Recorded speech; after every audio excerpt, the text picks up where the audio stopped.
Hello everyone, welcome back to सुबह Nanu channel video. तो आज की वीडियो में हमारे मेन कैरेक्टर है नानू। तो नानू, आप अपनी लाइफ स्टोरी का पार्ट 2 बताओगे, ठीक है? कि आपने अभी पहले तो ये बता दिया था कि आप अंबाला में थे और आपने पाकिस्तान से अंबाला आए थे और आपने क्या क्या संघर्ष किए वहां पे, आपने ये तो बता दिया।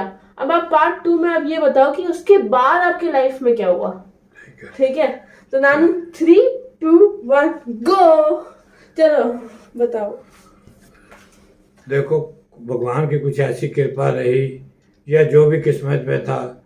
अम्बाला में भी हम लोग संघर्ष करते ही रहे, लेकिन जैसे कैसे भी है समय बीतता गया और अम्बाला में भगवान की कृपा से, क्योंकि मैंने पहले ही बताया कि हमारे पेरेंट्स बहुत धार्मिक थे, वही धार्मिकता के गुण मेरे अंदर भी आए और मैंने भी अपनी भगवान की कृपा से, मेरे को भी अम्बाला कैंट में गवर्नमेंट जॉब मिल गई और मेरी पहली पोस्टिंग जम्मू में हुई।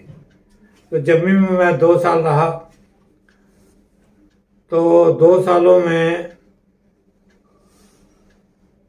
मैं फिर 2 साल रहा। 2 साल के बाद मेरी ट्रांसफ़र हो गई दिल्ली में। इसके पहले, मेरे जाने से पहले ही मेरे माता पिता भी वहीं, अच्छा। माता पिता भी वहाँ पर शिफ्ट हो गए, क्योंकि हमारी जो जॉइंट फैमिली थी वो पहले ही, मेरे दादा दादी चाचा लोग पहले दिल्ली पहुँच गए थे। इसके बाद मेरे पिताजी पेरेंट्स भी वहाँ पहुँच गए और उसके बाद मेरी भगवान की कृपा से ट्रांसफ़र हो गई दिल्ली में।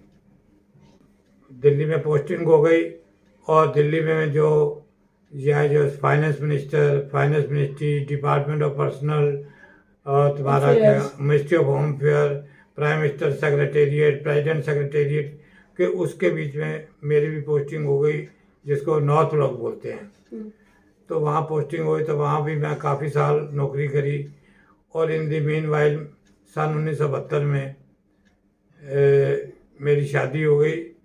और शादी में मैं तो चाहता था कि कम से कम मेरी जो शादी हो किसी अच्छी जगह, अर्थात नौकरी वाली से हो, लेकिन काम वही होता है जो भगवान चाहता है। क्योंकि एक कहावत है, सुषमा स्वराज कहती थी कि जो तुम्हारा मन का हो जाए तो समझो ये इसको प्रभु कृपा है।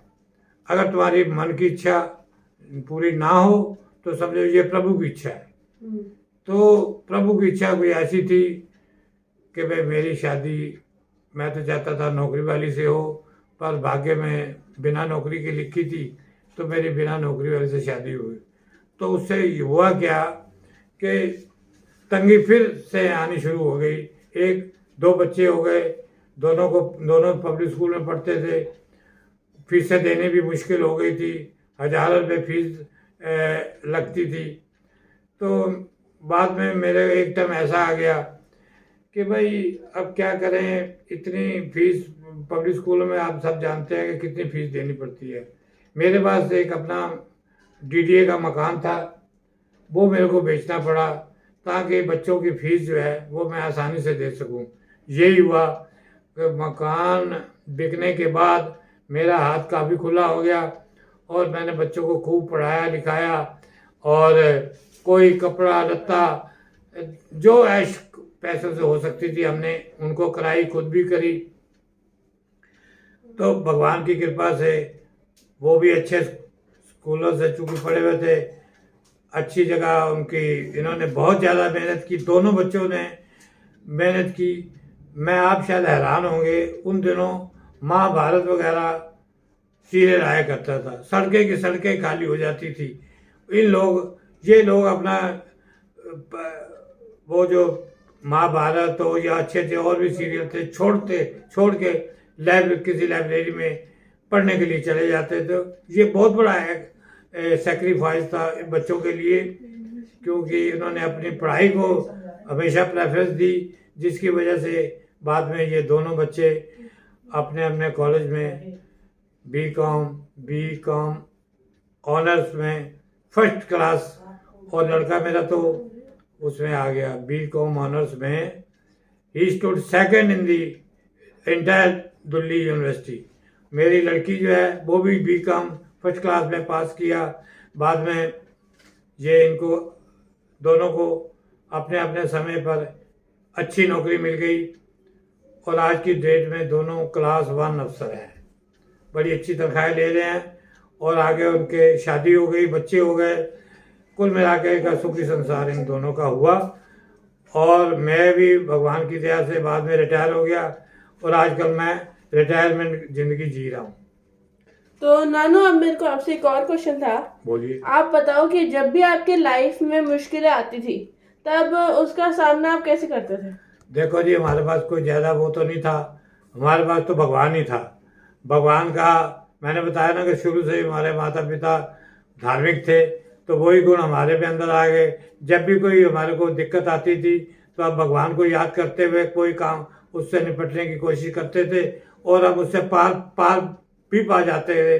मैं तो ये सारा खेल भगवान की कृपा ही मानता हूँ। उसकी कृपा से इतनी संकटों के बावजूद भी हमने सारी बाधाएं दूर कर ली by the grace of God.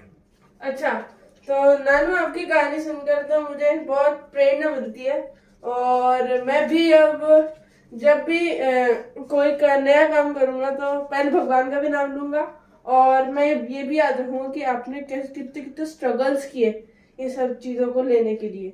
उसके बाद मैं उनका भगवान का आशीर्वाद भी लूंगा। उसके बाद मेरे को आपकी कहानी बहुत अच्छी लगी और मैं होप करता हूँ कि आपको भी बहुत अच्छी लगी होगी। तो नानू, आपके पास और कुछ है? बस इतना ही। आपको मैं अंत में यही कहूँगा कि आप भी ये मान के चलो कि संसार में आपने कोरोना भी देख लिया और भी नाना प्रकार के संकट सारे वर्ल्ड में है, कई तरह और भी संकट आए, सारे आपने देख लिए, हमने देख लिए। अंत में यही कंक्लूजन निकला कि सारे संसार को चलाने वाला एक भगवान है और भगवान को हमेशा अपने साथ रखो।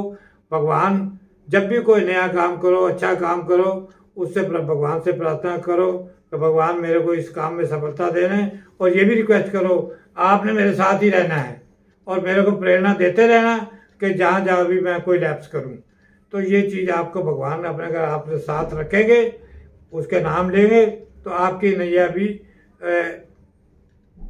जैसे ना कहते हैं लाइफ फूलों की सेज भी है तो कांटे भी है। आपको कांटे नहीं महसूस होंगे, आपको फूलों की सेज ही मिलेगी। आपकी तरह एक तरह से आपकी हर चीज एक बेड ऑफ रोजेस हो जाएगी। बेड ऑफ रोजेस एक ना कहावत है एक तरह से इंग्लिश में कि आपकी एकदम रोजेस जैसे पत्ते एकदम आपके लिए इजी हो जाएगी। इजी हो जाती है तक, मतलब मुश्किल भी आसान बन जाती है। आपको मुश्किल लगेगी ही नहीं, भगवान तो आपके साथ है तो वो इजी होता रहेगा। तुम्हारा काम सब उसकी कृपा से सारे अच्छे ही बनते रहेंगे। ऑलवेज कीप पॉजिटिव थिंकिंग, तो आपको कोई दिक्कत नहीं होगी। भगवान का काम हो जाए, भगवान को याद करो, उसको शुक्रिया भी अदा करो।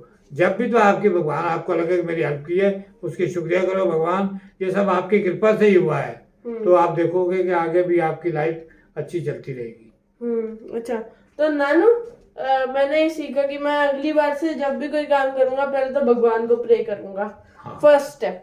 उसके बाद सेकंड स्टेप की मैं आपकी गाइड, मैंने आपसे जो प्रेरणा लिया वो मैं कभी नहीं भूल पाऊंगा। उसके बाद तीसरा जो है कि मेरे को आपकी स्टोरी बहुत पसंद आई और मैं विश करता हूँ कि आपको भी स्टोरी बहुत पसंद आई होगी। So if you like the story please like subscribe to superb Nanu channel. तो we'll meet you in the next one. Goodbye. Goodbye.